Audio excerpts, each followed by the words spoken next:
going to cover quite a lot of ground with quite a lot of factual content. So forgive me, that's why I'm inflicting on you PowerPoint. And as we go through, do feel free to interrupt or ask questions or disagree. There are about 20 slides, so that's rather a lot. But don't worry, I'm going to skip over some of them very quickly, and we'll pause on the more interesting ones. Now, this is the first big test. Yes, here we go. When I started on this, and I brought copies of my report, and anyone who's seriously interested, do feel free to take a copy at the end. I hadn't expected that there would be quite such a big agenda. But it is big, and it's not as big as Labour's constitutional reform agenda. Let's not get carried away. There aren't items here as big as devolution to Scotland, Wales and Northern Ireland, or indeed the initial reform of the House of Lords, which transformed that chamber, or the Human Rights Act. But there are some quite big things. And these are the big ticket items. This is just to whet your appetite for what's to follow. So they plan to reduce the size of Parliament. They want to reduce the Commons by 10%. Instead of the Human Rights Act, they want to introduce a British Bill of Rights. They want to legislate to make mandatory a referendum on any future EU treaty.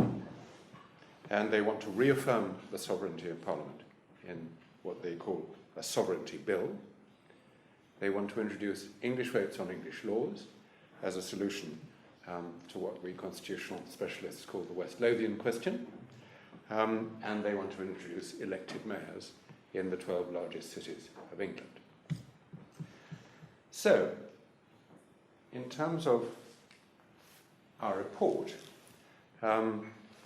it has a dozen chapters in all, and this is quickly just to take you through the main headings of the report, partly because I'm not going to talk about all these things today. We haven't got time. But again, it's to whet your appetite if any of these chapter headings is of particular interest to you. So that's the first half of the report. And can I do this? Yes. No, I've jumped over something. Don't worry. We'll go on to conservative philosophy. And I included a separate chapter about their philosophy because I thought it was very important to understand what they're planning to do. First of all, to try and understand why they want to do it.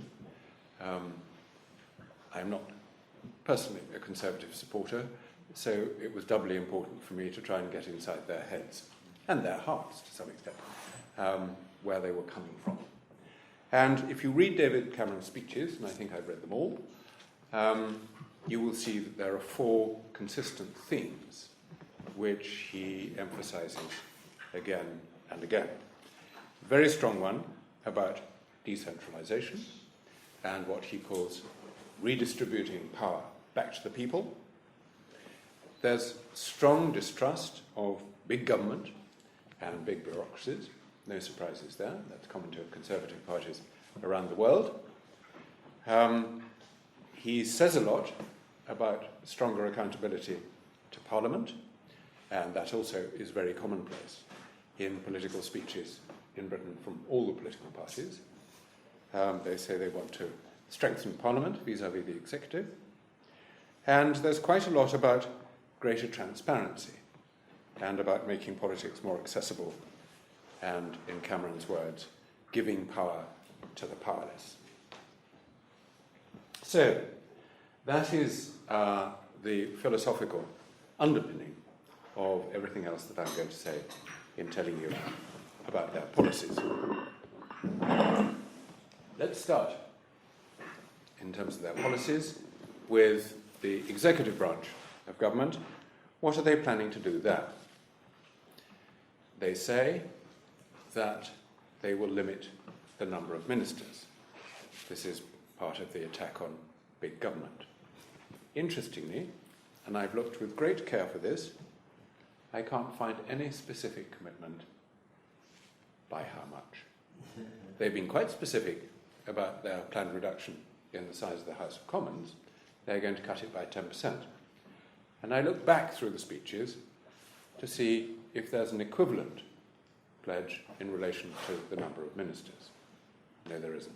What size is the cabinet? The cabinet itself is 23, but the number of ministers in Britain is about 85. It's a very large ministry. And over the years, it has crept upwards. We call it, you may do the same, we call it the payroll vote. These are people who have to support the government because they're on the government payroll. So there is possibly a reason why there isn't a specific pledge. And the number of special advisors has also grown under New Labour. Under the last Conservative government, the government which left office in 1997, the number of special advisors was in the high 30s. I think it was 38 when John Major stepped down as Prime Minister. And it's grown to about 80. And in number 10, the number has trebled. That's the real big difference. That whereas there were 8 special advisors in Major's policy unit, in Blair and under Brown, the number's about 25. So the policy capacity provided by these special advisors at the centre has grown greatly. And I think they will reduce the number of special advisors, particularly at the centre. That's what I gather from my discussions with them. They're going to strengthen the ministerial code, and they are going to, they say, have more decisions made by the Cabinet as a whole. Well, again, we wait to see.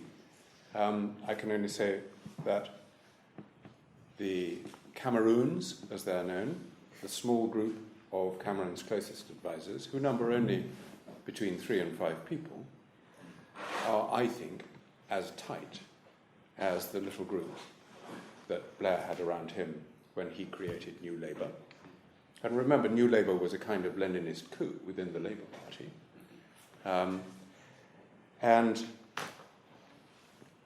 from the discussions I've had, and I showed this report in draft to all the lead members of the Shadow Cabinet who lead on these policy areas, and in chatting to them, you get a sense of their policy making and also how the policy making process works.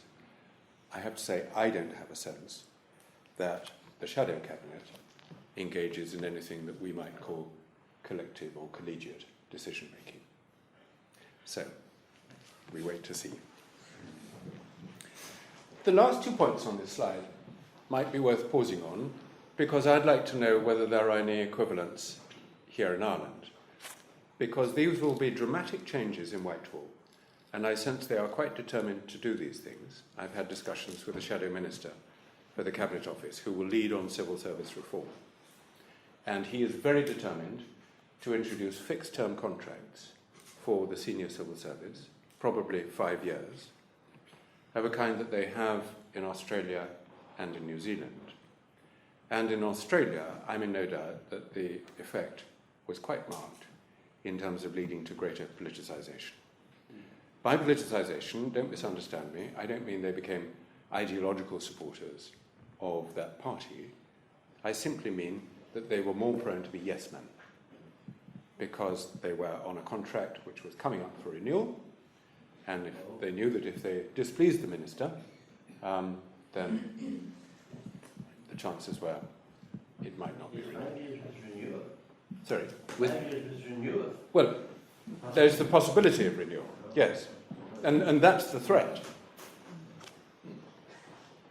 And similarly, they're very keen to introduce non-executives onto the boards of Whitehall departments. And this may be a difference between Britain and Ireland. I don't know whether you have boards.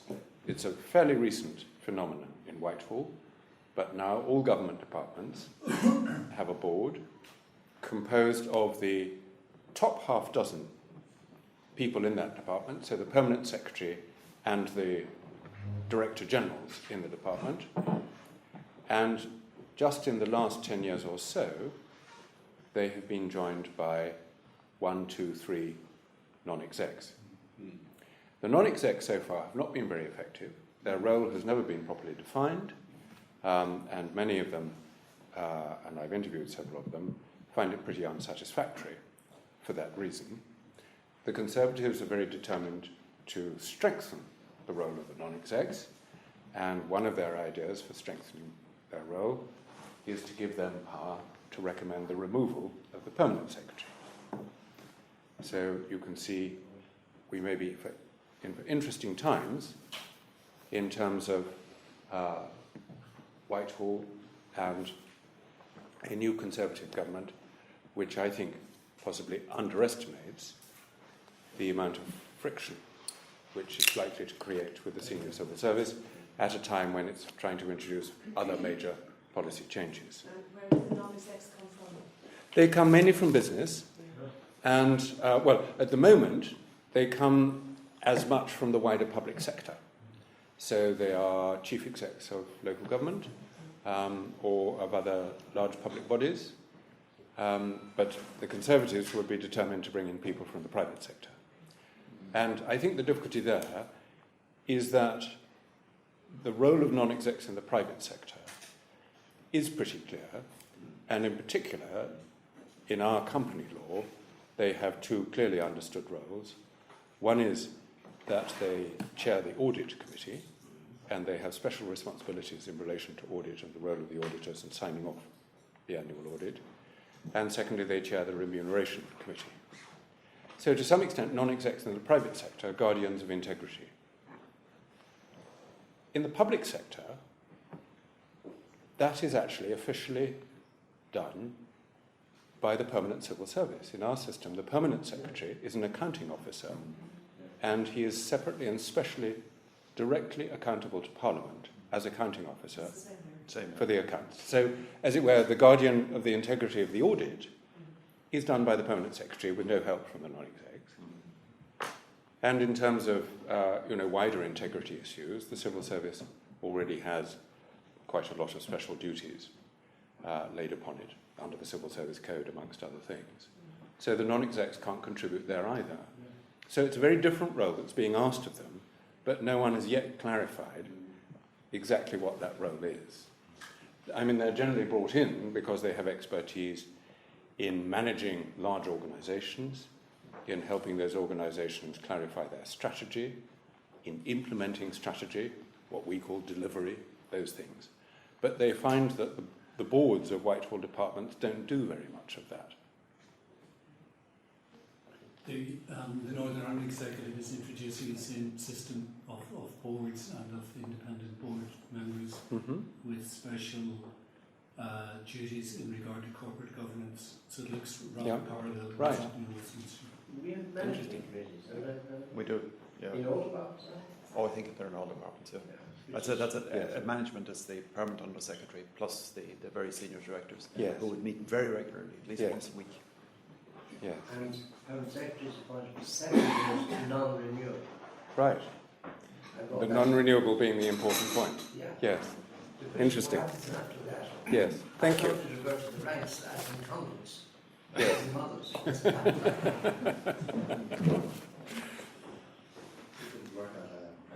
On we go. Devolution. Now, a new Conservative government would face some immediate decisions, and the first, quite big one, is whether to continue with 3 territorial secretaries of state. A Secretary of State for Scotland, for Wales, and for Northern Ireland. And in the Constitution Unit, we recommended, since the start of devolution, in a report that I wrote in 2000, that there was no longer any need to have the separate Secretaries of State. And I'm pleased to say that the Cabinet Secretary, in 2001, after the election, and again in 2005, recommended to the incoming Prime Minister, or raised this question with him, do you want to go on with 3 territorial Secretaries of State? Implying that there was an alternative. I'm sorry to say that neither Prime Minister, no, it was Blair both times, Tony Blair, both in 2001 and 2005, ignored the Cabinet Secretary's advice. And so we're still stuck with the 3 territorial secretaries of state. I have, in my discussions with the lead people in the shadow cabinet, also raised this possibility, and it would be a neat way of reducing the size of cabinet by 2. And so, again, a symbolic thing, reducing the size of government. I don't think they're willing to do it. Even though I think the argument now is that much stronger, because with the devolution of policing and justice now beginning to happen in Northern Ireland, Northern Ireland is that much more normalised, that much more on a par with Scotland, and the remaining case for retaining the Northern Ireland office in London as well, it's not a big department, but much bigger than the Scotland office and the Wales office, was because of its residual important responsibilities in policing and justice and security matters more generally. And if that falls away, then the argument also falls away, I would hope, but maybe we have to hope in time, for having a separate Northern Ireland secretary. There's also a special argument in relation to the Conservative Party, and that is because at the moment they have no representation in Northern Ireland and they have only tiny representation in Scotland and in Wales, that, putting it politely, the pool of talent from which a Conservative Prime Minister might draw in selecting a Secretary of State for Scotland, Wales and Northern Ireland is very small. The next big decision they'll have to take, and this will be in their first month in office, is whether to support a referendum to give primary legislative powers to the Welsh Assembly. And that was set in train last month when the Welsh Assembly in Cardiff voted under the Government of Wales Act 2006, which is the new statutory framework for devolution in Wales, to initiate what is Part 4 of that Act, which would give the Welsh Assembly full primary legislative powers, in effect again on a par with Scotland. And if that's to happen, a referendum must take place in the autumn of this year, because the next Welsh Assembly elections will be in May of next year.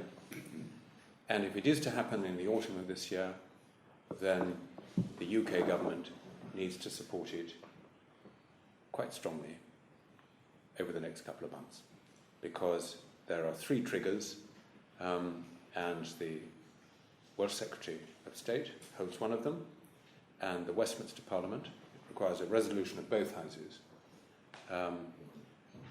to authorise the referendum to take place. So that will be a very early test of whether Cameron, going back to their philosophy, remember, point 1 of the philosophy, decentralisation, of whether they really believe in decentralisation or not. And it will be a difficult test because the current Conservative MPs from Wales, they number only 3, are all anti-devolution, and we don't know how many new Conservative MPs might be elected in the new Parliament, but my best guess, having asked lots of people about this, is that they will fall roughly into 3 equal groups. There will still be an anti-devolution group of Welsh Conservative MPs, there will be a pro-devolution group, and there will be a group in the middle who will have to make up their minds. But there won't be very strong support for Cameron and the UK Cabinet from their own backbenches if they do decide to support primary legislative powers for Wales. The SNP referendum on independence, I don't think is going to trouble Cameron. And if I may, I will gently tweak the tail of the Institute here, because I read with great interest Paul and Shane's latest report about British policy on Europe, which contains a passing reference to the Scottish independence referendum. And I agreed with every other word you wrote, but there was just a stray sentence which suggested that the referendum might happen this year. It's not going to happen. And in effect, Alex Salmond now recognises that, because for all of last year, there was a lot of sabre rattling as they issued their green paper and then their white paper on a national conversation about Scotland's constitutional future. And for the last 6 to 9 months, they were saying, we're going to introduce our referendum bill into the Scottish Parliament in the next session. And we eagerly awaited the independence referendum bill in the new year, and then it didn't happen. And now what they've done is they've published a draft bill, but they haven't introduced it into the Parliament. And they haven't introduced it into the Parliament for a very simple political reason. The Scottish Parliament has 129 members. Salmond's is a minority government, and there are only 47 SNP members. And the only other members who might support independence are the Greens, who have 2 members. So it's political maths. He hasn't got the numbers. And there can't be a referendum without legislation authorising the referendum. He's got to get a bill through the Scottish Parliament, and that's not going to happen. But what might happen, and the debate's begun in Scotland in quite a big way, is debate about financing the Scottish government, because at the moment they have very considerable legislative autonomy. The Scotland Act is generous in terms of the legislative powers devolved to Scotland. It has powers that will be recognised by any German state, probably rather greater powers than any Australian state in terms of what it can do legislatively. But there's this extraordinary imbalance in that it's wholly dependent on London for all its financing. They don't raise any of their own revenue in Scotland. They get money, the Scottish bloc, £15 billion, through what is known as the Barnett formula. And it simply adjusts each year the amount they get by relation to any changes in spending for England. And up to now, each year, they got more money. When Brown was Chancellor, each year they got a lot more money because we saw a big expansion in public expenditure for the first 10 years of this new Labour government. What's going to change in the first year of a Conservative government, we were discussing this briefly over lunch, is that's all going to go from positive to negative. And almost certainly, in fact certainly, whoever forms the next government, public expenditure is going to be cut quite savagely in real terms. And so suddenly that 15 billion coming from London is going to reduce to, we don't know what. Suppose it's reduced to 13 billion, even 12 billion. That's going to concentrate minds in Scotland about the other option that's been on the table, and it's been an option promoted by the other political parties, that Scotland should have a lot more fiscal autonomy.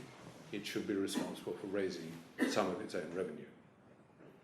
And so when the UK government introduces these big spending cuts with the consequences for the devolved governments, it may say to the devolved governments, but if you don't like it, then you can start raising some of your own money, and maybe you should. And there's a report called the Calman Report, which sets out the options for Scotland raising quite a lot of its own money. In terms of the conduct of relations between the UK government in London and the devolved governments, I think we will see that becoming more formal than has been the case under the Labour government, because the Labour government relied quite a lot on its informal networks when there were Labour-led administrations, as there were in the first 8 years of devolution in Scotland and in Wales. The Conservatives won't have that advantage. In a way, I think that could prove to be an advantage, because my own criticism of intergovernmental relations is that they've been too informal, and I think under the Labour government they've allowed the formal machinery of intergovernmental relations almost to fall into disuse. You will know, because some of you will watch Northern Ireland quite closely, that last year there was an interesting development when the Conservatives announced that they had formed an alliance with one of the parties in Northern Ireland, the Ulster Unionist Party. Up to now, historically, none of the major parties in Great Britain have operated in Northern Ireland. The Conservatives, for the first time, are proposing to do so. And I have a concern about that, and I'm not alone, I think, in expressing this, that up to now, it's partly helped British governments in trying not to be, and also trying hard not to appear to be, too closely linked with one side or other of the sectarian divide in Northern Ireland, that they don't have any party links with the parties on either side of the divide. The Conservatives might find it a bit harder to appear to be even-handed when they are negotiating in particular with the Republican community, if they are formally linked, as they are now, with one of the unionist political parties. Just on that. Yes. That recent vote on devolution in the month, the Ulster Unionists, of course, voted against it. Should we read anything into that in its relationship with the Conservative? I'm not an expert. All I read into it, though, was competition, electoral competition with the DUP. Yeah. I mean, you will know that the unionist political parties are very fragmented, and the splits have always been on the fundamentalist end, as it were, with new parties being created, the DUP, the PUP, etc. And my reading of it simply was the Ulster Unionists trying to outflank the DUP on that side.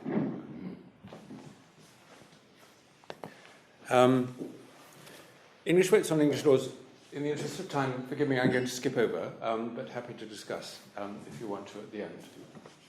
And this one we'll go through quite quickly, because this is less interesting than devolution in the rest of the UK. They just have plans for further decentralisation in England, of which the most significant might be elected mayors in 12 large cities, if the plan is to hold those referendums all on the same day, and therefore have a bit of a national event and try and provoke national discussion about whether we should have elected mayors in our biggest cities.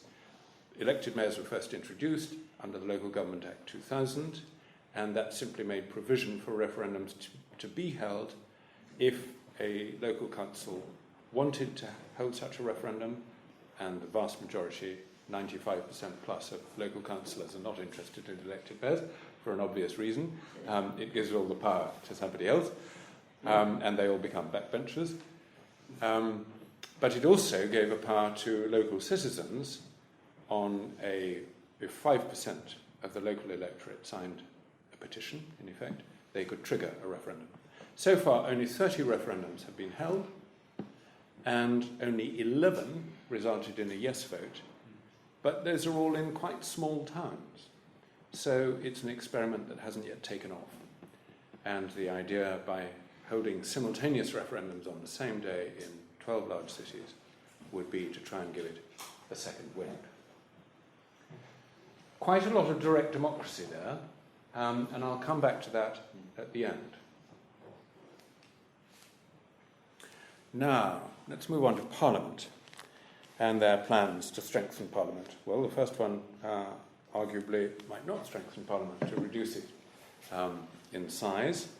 And I'll talk about that a bit more in a moment, because that's going to be the most controversial thing to do. Strengthening select committees, that's partly being done, or has been done, by votes held in the House of Commons just in the last few weeks, as a kind of byproduct of the MPs' expenses scandal.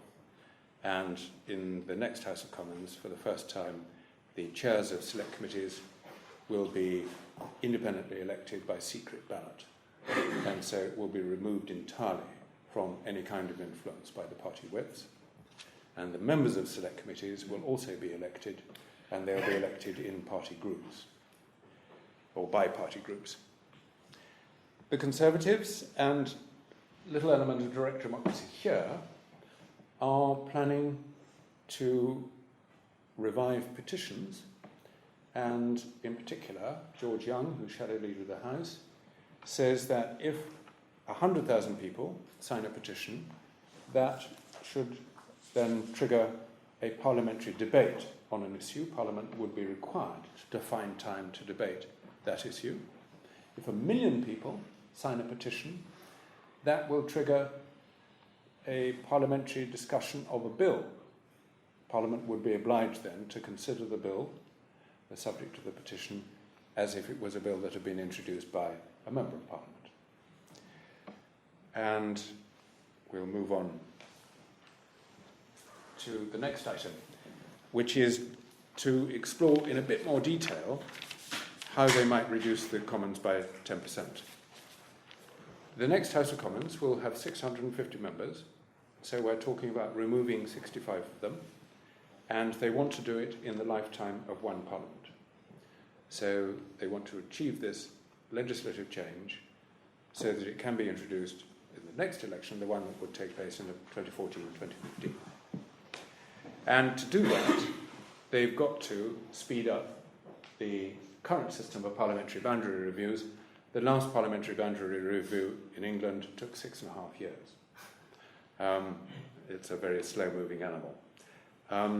And they've got to change the process quite radically, I think, by abolishing local inquiries. And at the moment, there's an automatic right to a local inquiry in any constituency whose boundaries are being changed, if anyone objects. In terms of the electoral quota, they could, if they were brave, get 2/3 of their target reduction just from Scotland, Wales and Northern Ireland. And that might be politically attractive for the Conservatives because there are almost no Conservative MPs in Scotland, Wales or Northern Ireland.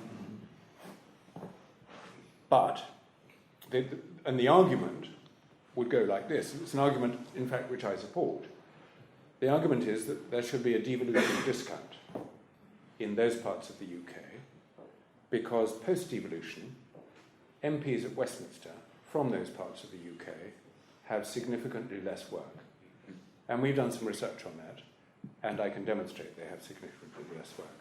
They have much less in terms of their constituency postbags, correspondence coming in, going out, because an awful lot of that is now done by the members of the Scottish Parliament, the Welsh Assembly, etc. And there's a precedent in that in the first 50 years of the Stormont Parliament in Northern Ireland, from 1922 to 1972, when Northern Ireland, in population terms, should have had 18 MPs at Westminster, it was reduced by 1/3 to 12. So I've applied that same devolution discount of 1/3 to Scotland, Wales and Northern Ireland, and I get a reduction of 40 MPs. Discussions I've had with the Conservative front bench suggest to me they're not going to be bold. They think it would be seen as a very anti-devolution thing. They think it would fuel the fires of separatism, etc. But they are then, coming on to my fourth bullet point, going to have to face the difficulty that most of the reduction, 53 seats, would have to come from England. And by definition, if we're talking about a Conservative government, most of these English MPs are going to be Conservative MPs. So they are not going to be popular with their own backbenchers as they provoke little small civil wars between MPs who are fighting for a sharply diminishing number of seats. Let me move on. The last point is simply about the electoral system, and at the moment the Conservatives are very disadvantaged by the operation of first past the post at Westminster. So much so that if Labour and the Conservatives at the next election were to get exactly equal shares of the popular vote, suppose they each polled 35% of the popular vote, Labour would get about 100 more seats. And a lot of Conservatives believe that if they engage in this boundary review and have equal-sized constituencies, it will solve that problem. It won't. In terms of the timetable, how do I go back? I can. Just left and right. Left and right? Yeah. The only point of this slide is to show how quickly they need to get on with it if they're to do it in one parliament. They would need to set up a cabinet committee straight away. They would need to issue a white paper within 3 months. They would need to introduce a bill within 6 months. So we'll very quickly see, over the next 6 to 8 months, whether they mean business on this and how they're going to do it. Reform of the House of Lords, again, we needn't spend much time on. The main point is simply in terms of the numbers. If you look at my prediction of what the numbers will be in 2 months' time, in round numbers, the Conservatives are about 30 behind, and the new government, will want to appoint more peers to top up their side. Strathclyde is the Conservative leader in the House of Lords, and he's signalled he wants 40 new peers, and I'm suggesting in my report that they should do that progressively. They're entitled to more peers to top up their side, which is also very elderly by comparison with the other groups in the House of Lords. But they should follow the Labour example, and Labour were surprisingly restrained in topping up their side. Indeed, it wasn't until 2006, 9 years into the new Labour government, that the Labour group first overtook the Conservative group in terms of its size. And Cameron's pretty strongly indicated he's not very interested in further reform of the House of Lords. He is said to refer to it as a third term issue. So an elected House of Lords is not for them at all a high priority. Now, Europe. This is a slide, if we may, that we will dwell on, because I know the Institute is very interested in this set of issues. And there are two commitments. A commitment to legislate. This is after the Lisbon Treaty became a fact. And remember, the Conservatives up to that point had a commitment to hold a referendum before ratifying the Lisbon Treaty. But when the Lisbon Treaty became a fact last November, they then had to develop a post-Lisbon policy. And that policy, item one is a stable door, if you like. It is to say that in relation to all future EU treaties, we will have a mandatory referendum. I pause here for a moment to ask you whether you think that's wise to require a referendum for all European treaties, because you're one of the few countries in Europe which does have such a requirement. It's very educational.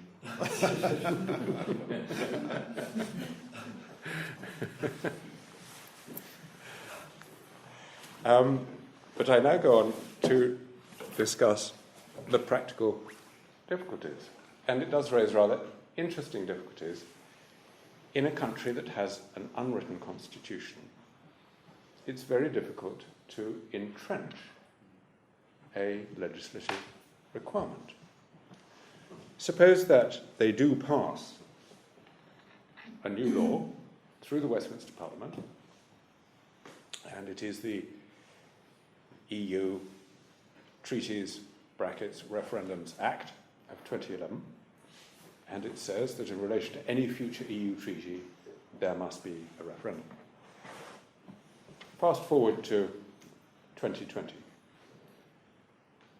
and it's the first EU treaty which might be subject to this new law. Under Britain's unwritten constitution, there's nothing to stop the Parliament in 2020, under the doctrine of parliamentary sovereignty, passing a law which says, notwithstanding the Act of 2011, we, the Parliament of 2020, agree to ratify the new EU treaty, and in Clause 2 of this bill, we state that a referendum will not be required. So, I think the most that they might achieve, because coming to my other point, would the courts enforce it? I don't think the courts would touch it. If someone, a citizen, then took the government to court and said that they're in breach of the 2011 Act, I think the courts would say this is non-justiciable.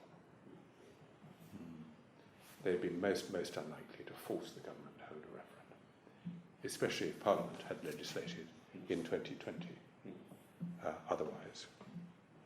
So the most I think they might achieve is a form of political entrenchment.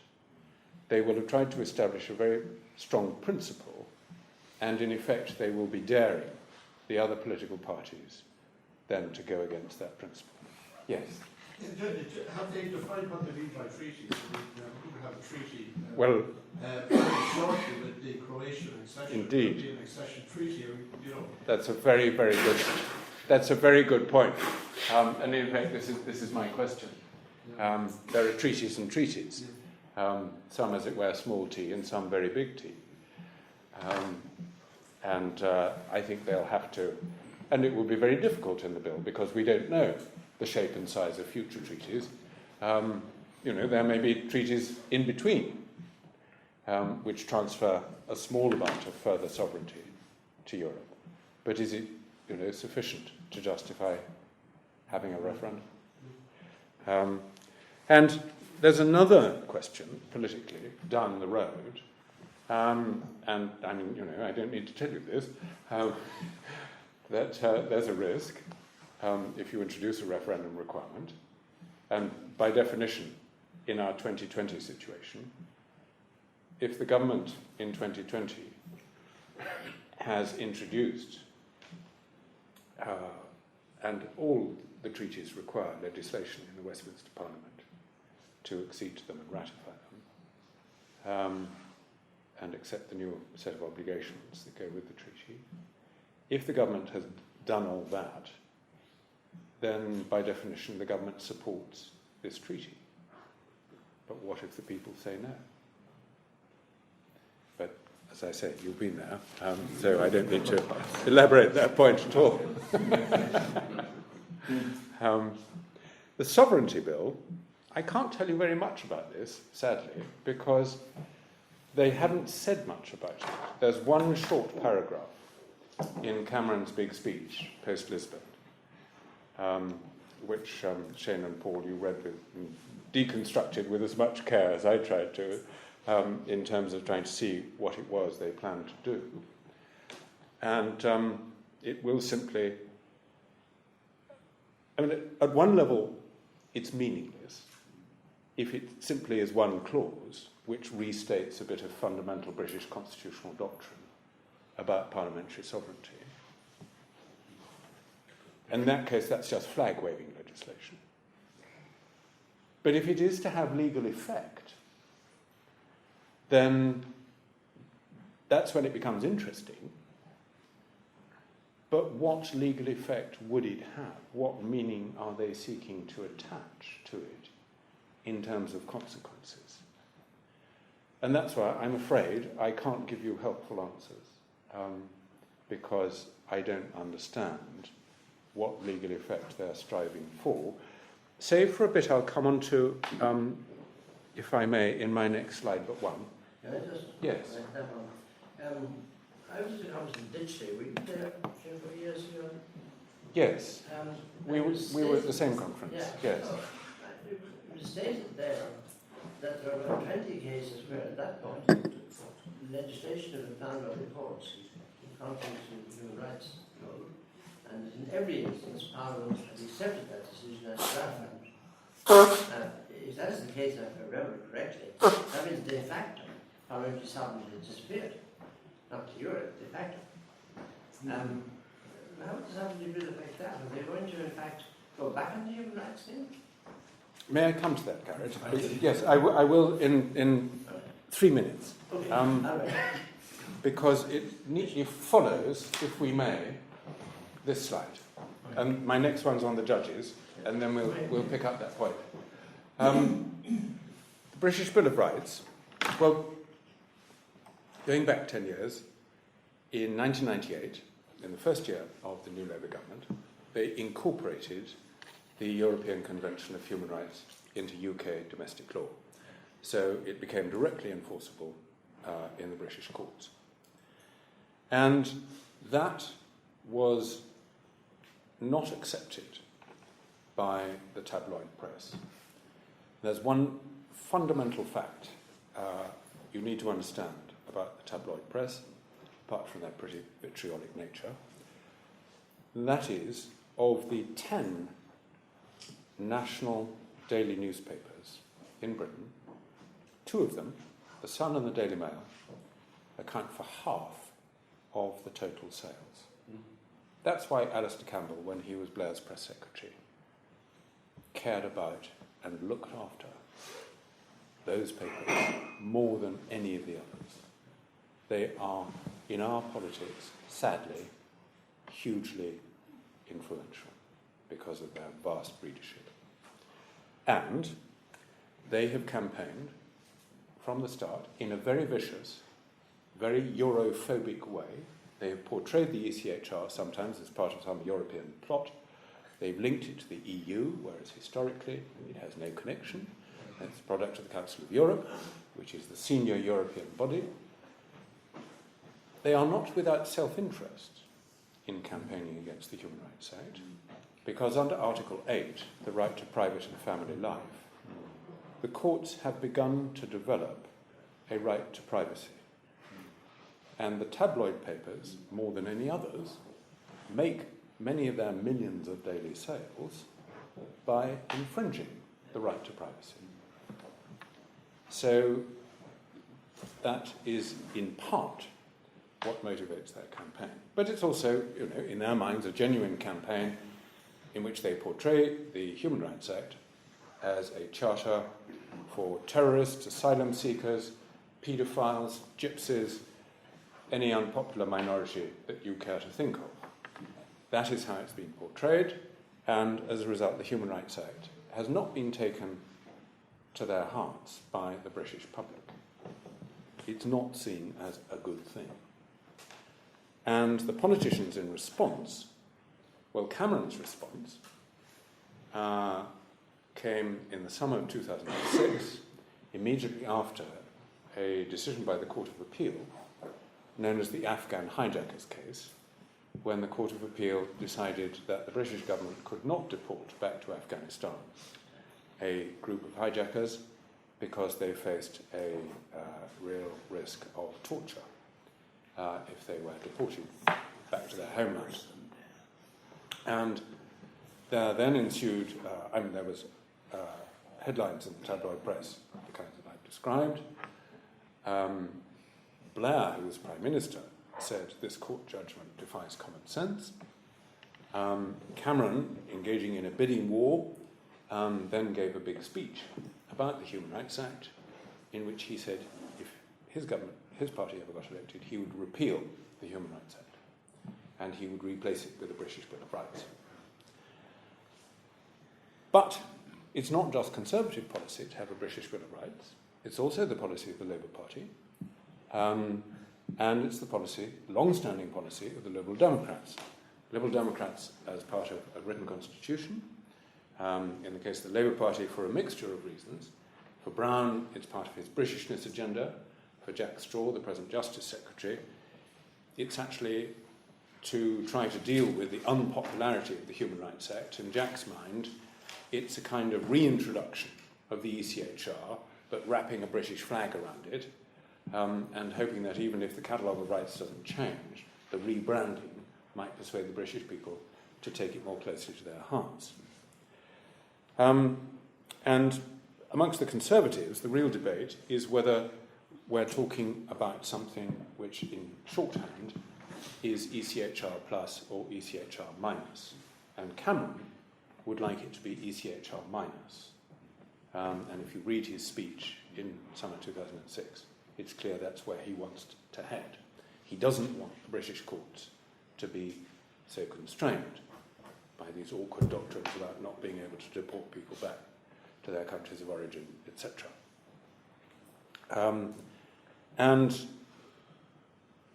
Dominic Grieve, his shadow justice spokesman, gave a big speech in the Middle Temple in December last year, which is the most detailed thinking we've yet had of what a British Bill of Rights might look like.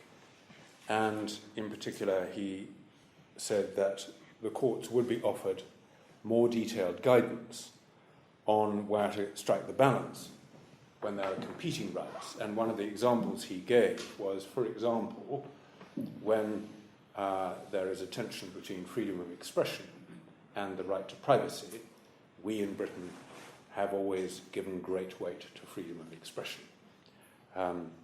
So that's a kind of signal of some of the interpretation clauses which there might be. There are lots of difficulties which I don't have time to go into, but one in particular involves the devolved governments, because a lot of the subject areas which are raised in human rights cases, be it in relation to the rights of children, or rights to education, or rights to healthcare, are now all devolved matters, and therefore it would be impossible to introduce a British Bill of Rights without very detailed discussions with the devolved governments. And the SNP government has made it clear it doesn't want a British Bill of Rights. And so there are all sorts of interesting difficulties along the way. Now, the judges. In asides in Cameron's speeches, he talks about the need to curb the growing power of the judges. And I think in particular what he means is that they feel uncomfortable with the strict enforcement of EU law and of the ECHR by the British courts. And they want to try to persuade the judges to take a different view. And Garrett, I'm now going to start to try to answer your question.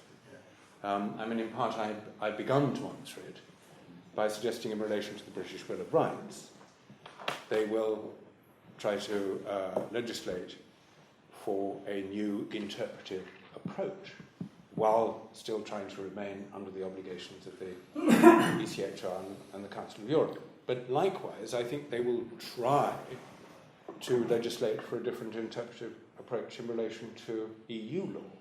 And I, again, struggle as a lawyer to envisage how that will work without getting into trouble in time with the European Court of Justice. But that's where they want to try to go. And I think that will lead to a lot of interesting, quite sharp tensions with the judges, who, under recent constitutional changes, are a lot more independent institutionally than they used to be in Britain, and a lot more self-confident. And they won't remain silent if they feel that judicial independence is being trampled upon, and in particular, as part of judicial independence, the right of the courts to interpret EU legal requirements and legal requirements under the ECHR, and not the government. And coming back to public expenditure cuts, there also, and again I don't need to tell you, an audience in Ireland, about some of the tensions which might arise there, not just in possible cuts to judicial pay or pensions, but simply in cuts to the budget of the court service and to legal aid. Is it the case that there have been 20 cases where the judges turned down something like the ECHR and that the Parliament accepted in those cases? It is the case. Under our Human Rights Act, the courts don't have the power to strike down legislation of the Westminster Parliament, not primary legislation. They can strike down delegated legislation. But if they find in primary legislation that there is an incompatibility with the ECHR, they can issue a declaration of incompatibility. And that is a kind of red card to the government and to Parliament, saying, in our primary legislation, there's a problem here that you need to sort out. And so far, you're quite right, every declaration of incompatibility has been followed by legislative action to remedy the breach. So that is a de facto rule of sovereign power in practice. Yes. No, That's how things happen. Yes. The sovereignty of Parliament remains as a fundamental doctrine, but in terms of how it works in practice, it has been significantly eroded. And the biggest erosion, I think, was when we joined what was then called the Common Market in 1972, and we accepted the supremacy of EU law because that has actually led to Acts of Parliament, a whole act, being declared ineffective, the Merchant Shipping Act of 1988, in a case called Factor Tame. And under the ECHR, I think it actually works rather well, because unlike those systems where there is a strong strike-down power of the courts, my feeling is, and forgive me, this isn't an implied criticism of the Irish system, which I know nothing about. I'm looking more across the Atlantic to the American system, where, for me, it places too much responsibility on the courts as the branch of government which upholds human rights. And in a system like the one that's developed under the Human Rights Act, I think it gives equal responsibility to the executive branch of government when it's introducing a bill. Now, the UK government has to certify this bill is compliant with the Human Rights Act. It formally has to certify that.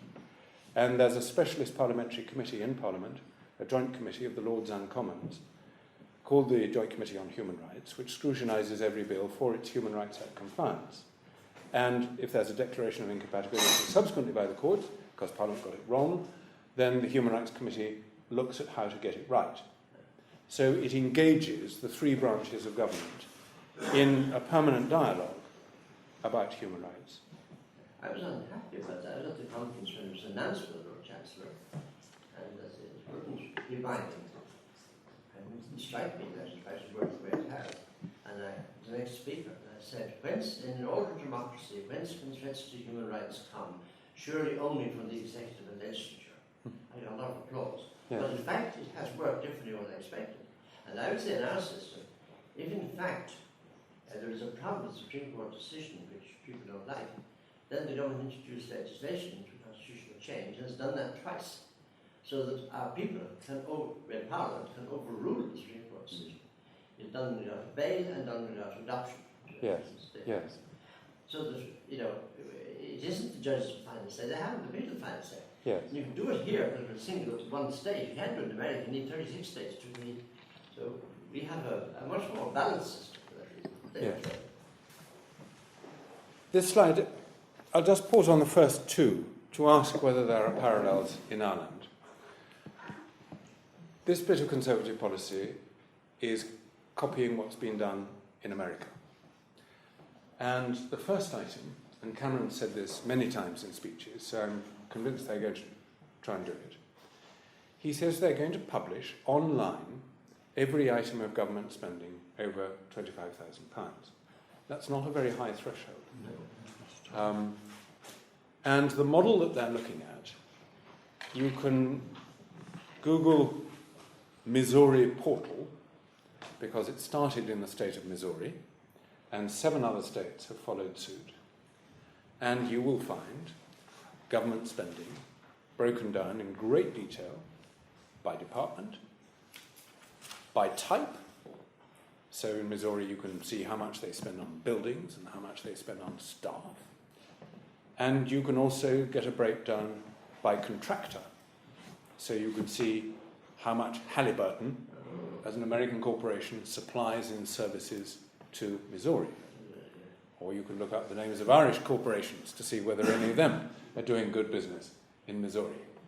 And you can also look and see what every single government employee is paid, down to school janitors, by individual name. So they have a different view of privacy. But why do they do this? Because they think it's a very good discipline which can lead to greater financial discipline.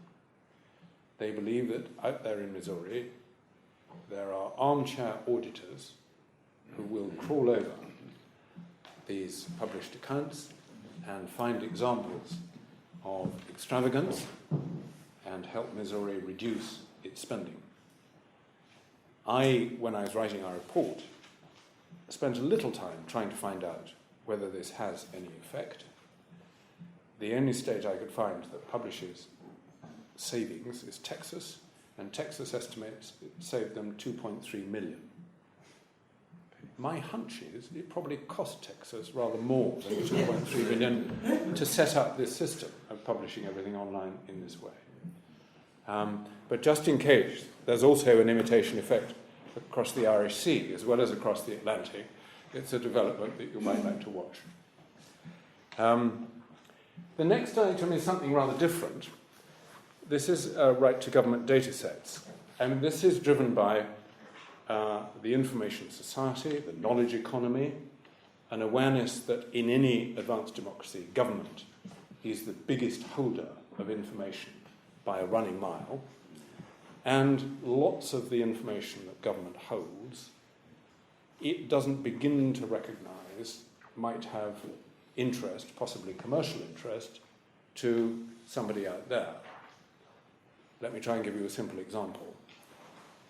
Suppose that you are...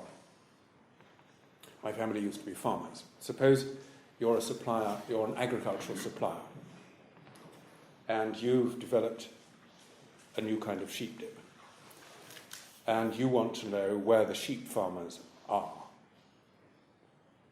And you know that sheep farmers get a special sheep subsidy. That'll be in a government data set. So you ask for the data set of all the farmers who are getting sheep subsidy. And it's that kind of thing, just writ large. And Obama started this in the early months of his new administration, and he opened a new website, federal government website, called data.gov, and the British government's just done the same last month. So you can look at the American federal website, which already has over 1,000 data sets on it.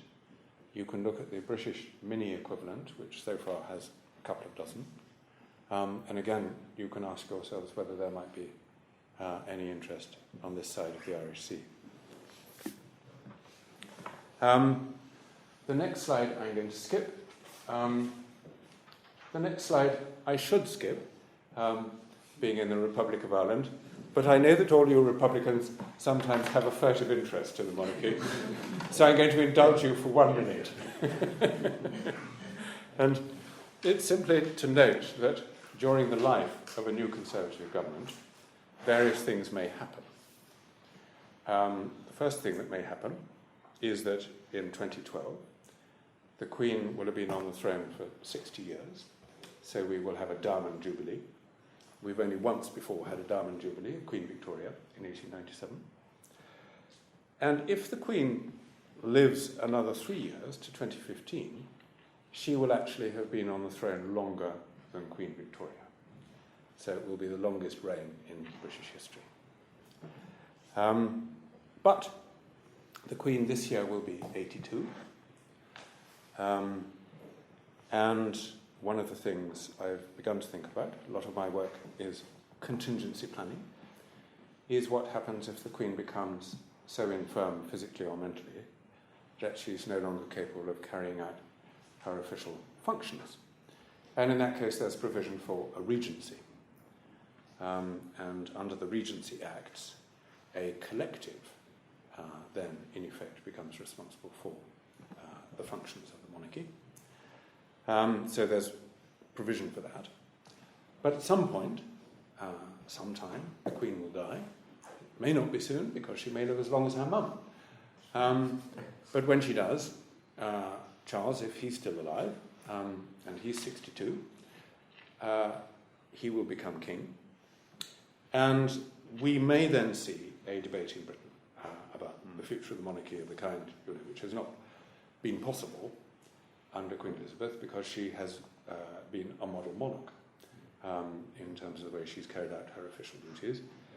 And from the little we know about Prince Charles, he may struggle to be as clearly neutral and impartial and politically disinterested as she is. You probably know he has a habit of writing letters to government ministers expressing his views on matters of government policy of interest to him, and that kind of behaviour will emphatically have to stop if and when he becomes the sovereign. You can do that in private in your weekly audience, but you can't go any further.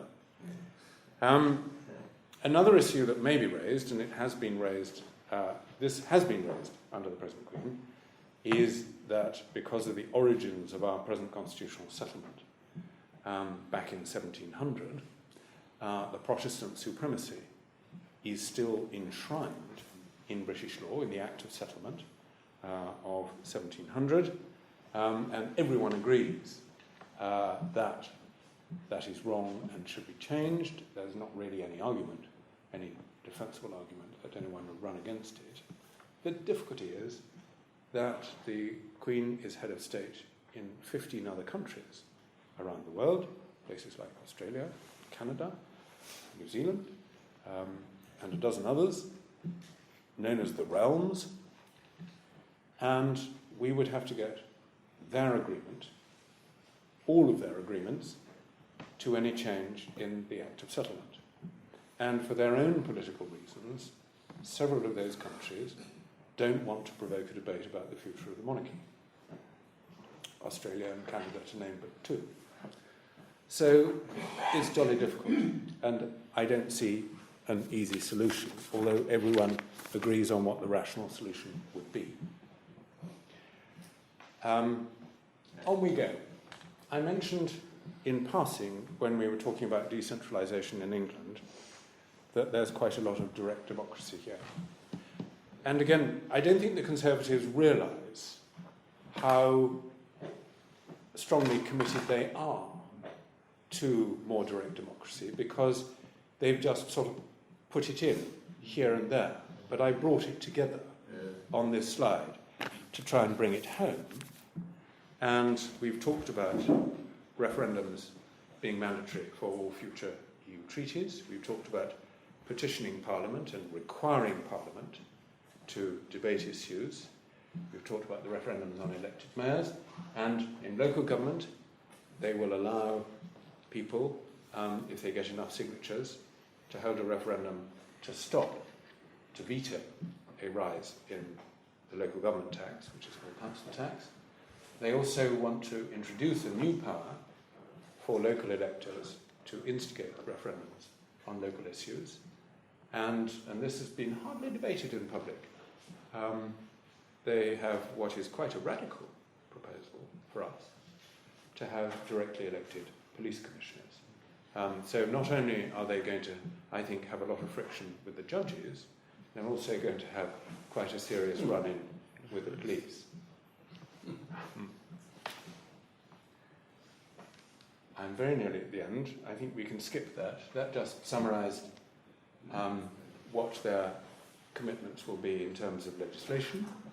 And we'll probably see the first three introduced in the first year or so. And the top one they'll have to introduce within the first 6 months. So if Cameron's elected in a couple of months' time, this is a slide which are early tests of his seriousness about the agenda that we've been discussing. Does he mean business in terms of reducing the number of ministers, reducing the size of his cabinet, in being more collective in his approach to cabinet government, in setting out determinedly to reduce the size of the House of Commons? Is he serious about decentralisation? The Welsh referendum will be a very early test. Is he serious in terms of his planned civil service reforms? Watch all those things in the first month or so, and we'll know whether or not he is. And a second test of whether he's serious is who he puts in charge of what. Because I've been discussing Conservative policy as if it's a sort of single, seamless whole. But you will all know that when in government, it makes a huge difference which minister is put in the lead of these different items of policy. And it will, if it's the shadow spokesman, be Francis Maude, who's the lead minister on civil service reform. It will be George Young, who is the shadow leader of the House, leading on parliamentary reform. It will be Dominic Grieve, who's the Shadow Justice Secretary, leading on a British Bill of Rights. But if any of those three are given other portfolios, in some cases that will be a signal. If George Young is not leader of the House, it's bad news for parliamentary reform. George is a very committed reformer. If Dominic Grieve is not made the Justice Secretary, then that's a signal probably that Cameron wants someone a lot tougher on a British Bill of Rights, someone who is willing to shoot hard for ECHR minus. Dominic Grieve is a clever barrister who understands all the legal difficulties that go with membership of the Council of Europe and complying with the ECHR. And if Cameron wants someone really to go for ECHR minus, then he may want someone who's a bruiser to try and lead on that policy. The other items with question marks, it's not self-evident in terms of the subject matter where the lead might rest in Whitehall departments. I've long argued that devolution strategy should, well, ideally be under a single territorial Secretary of State, but if not, at least have a stronger lead from the Cabinet Office. That hasn't happened at the moment. Reform of the House of Lords in the past has been a very footloose subject. It's been with the Home Office, it's been with the Cabinet Office, it's currently with the Ministry of Justice. It'll tell us a lot, again, how serious he is about that sort of thing, who's put in charge. The referendum on EU treaties will probably go to the Foreign Office, but at the moment, interestingly, in Whitehall planning, the officials are doing their contingency planning jointly with the Ministry of Justice, as the ministry which is in charge of constitutional issues, because they see this as much as a constitutional topic. Ditto the sovereignty bill. English votes on English laws would probably rest with the leader of the House of Commons. But again, it's not self-evident. And my final slide is what if we have a hung parliament? And a brief plug, if I may, for another report that I've done recently on minority government. We've done a report called Making Minority Government Work. And so I've thought very hard about different scenarios. If we do have a hung parliament after the next election, for certain we'll have minority government, because the Liberal Democrats, who will almost certainly be the largest single party, will not want to enter formal coalition with either Labour or the Conservatives. But if the Conservatives are the largest single party, the likelihood is that they will then form a minority government, but they might need the support of the Liberal Democrats on what we call supply and confidence. Supply the budget, confidence, the vote on the Queen's speech, and any other big confidence issue. And the Lib Dems will want something in return. So what are the items they might ask for? The top item they will ask for is electoral reform, a change to our majoritarian voting system. They won't get it in the space of a single parliament. I've done a lot of work separately on that, and it's difficult to deliver, and it takes a long time because it requires more complex parliamentary boundary reviews, as well as agreeing, first of all, on what new electoral system we would move to.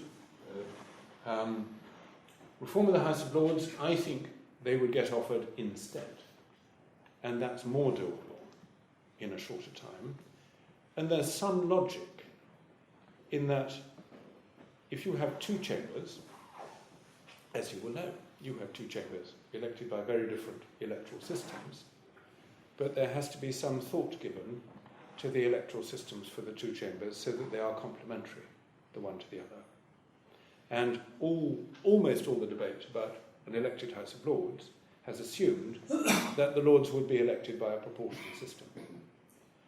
And if it were elected by a proportional system, then it throws into question what kind of electoral system you would want for the House of Commons.